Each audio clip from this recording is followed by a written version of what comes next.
you're going to get started on the demo. So one of the most important parts of the game is that we want to make anyone feel like they can be an artist. Sure. Now, this has been something that's been on my mind since Paris. You're going to look me in the face and tell me this isn't an Infamous tie-in, that this isn't Delson.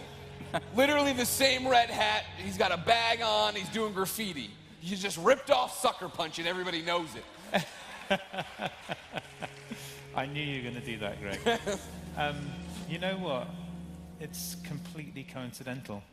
And when we showed the trailer at Paris Games Week, I actually got an email from Nate Fox teasing me about that as well. Yeah. And so I had to assure him that it was completely coincidental as well. I say you lean into it now. It's just an Infamous prequel. There is that option. Yeah, right? Yeah, Give up all your dreams of the game you're trying to make. Shove it into this. You know, Anyway. it genuinely was completely coincidental. When you're making a game, you go through so many revs and iterations on the character. And we just ended up with here for a lot of other reasons. He used to have a blue hat, and I think when we changed it to a red hat, it suddenly became That's when it happens. Evocative of Delson, yeah. All right, so what is happening right now? We're just painting? Yeah, so we use the motion controls in the DualShock 4 pad, and so you can see Jing motioning there. And you have these selection of brushes that you find as you play through the game. And we call this living paint. And the goal is to take any of the marks and the gestures that you make in the world and grow them into something beautiful. And a big part of our player fantasy is making sure that anybody who plays the game can feel like an artist.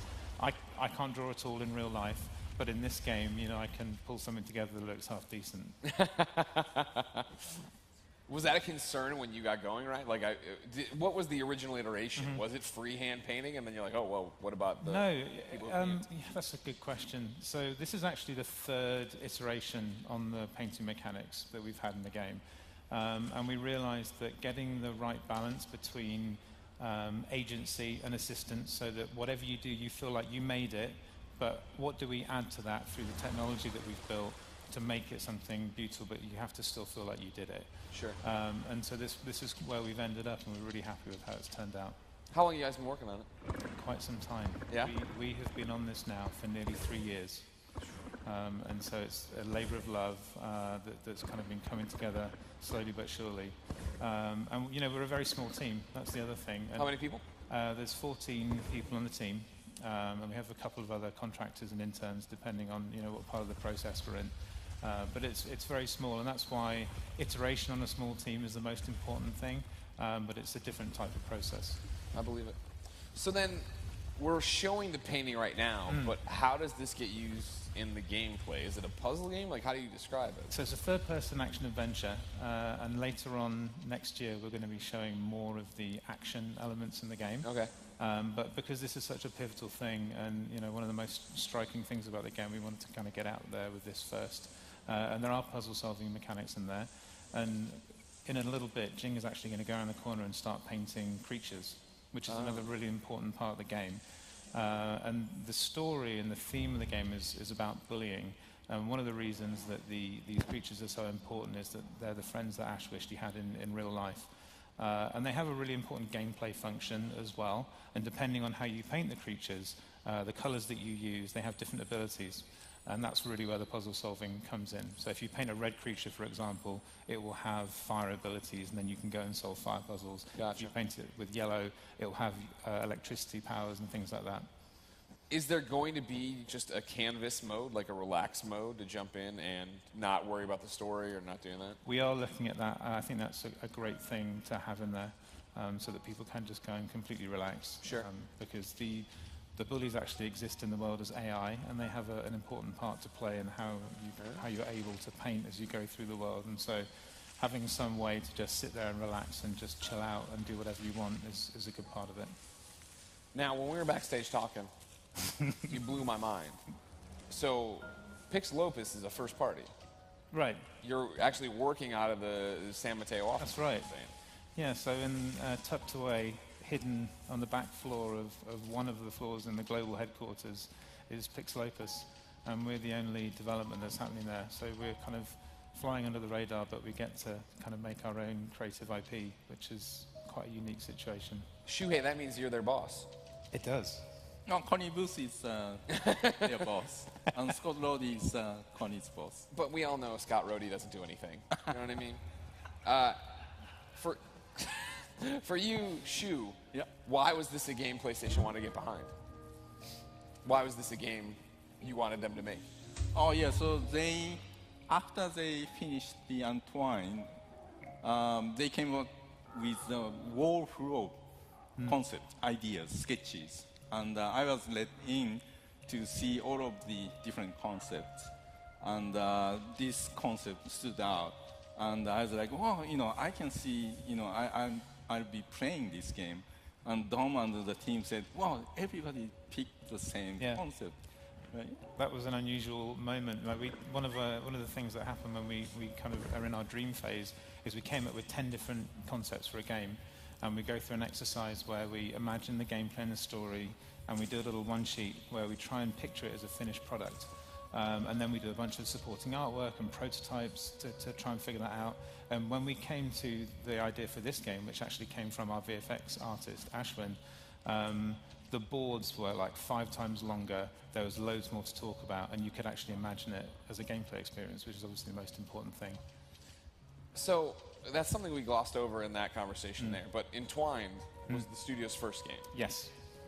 At the time, who was making up the staff of the studio? Because you guys have brought in a bunch of students, right? That's correct, yeah. So everybody on the team were graduates from different academic gaming programs in the States. We had the original 6 were from the Carnegie Mellon Entertainment Technology Center, and then we had another couple of students from the San Jose State's Animation and Illustration program as well. And then it was myself and Jeff Sengali, who I think is over there somewhere, art director. Yeah, so the group of very talented, young, passionate people, and 2 mentors. The old men, the 2 old people there to make sure veterans. these kids knew what they were doing. Right. And then after we did Entwined, we knew that if we were going to carry on making games that were investing in a message and were trying to make an emotional connection, we wanted to do it in a genre and at a scale that was easier to access.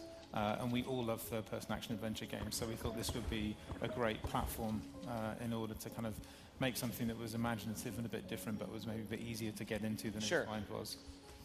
When you start this studio and bring in all these young folks who are super ambitious and ready to go, but green as hell, are you thinking it's going to work? Are you panicking that this could easily blow up in your face? In this case, no. The interesting thing is, when I was at school, there were no courses that you could do that would teach game development. There just was nothing you could do academically to get you ready for making games. And so when I started a long, long time ago, everything was learned on the job.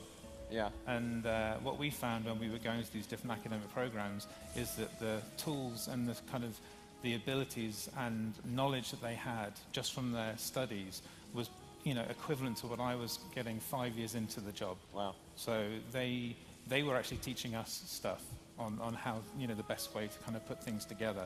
And we run the team with a completely flat hierarchy. So it's been a really interesting, lively collaboration at all times, basically. And we've added a few more senior people, to kind of help increase our capacity and ambition and scope as well. But we always maintain that kind of young part of the workforce, just to make sure that one of the main missions of the group is to make sure that people have an amazing start to their time in the games industry. And that's so awesome. That's a great mission statement to have for the group. Mm-hmm. So then, to wrap it up, put a pin in Concrete Genie. We're going to see more of it in 2018, obviously. Yes. See the action-adventure side of it. We're going to be out next year. But there is more to it than just the painting, right? Absolutely. I feel like I'm tranquil right now. Yeah. The music is good. The art is beautiful. But there's a game to it there that's actually going to challenge you. Absolutely, yeah. There is an action-packed third-person adventure in there as well. And we're just kind of pacing out how we reveal that to everybody over the next few months. Well, awesome. Thank you so much for coming by. Did you guys like it? That's Concrete Genie.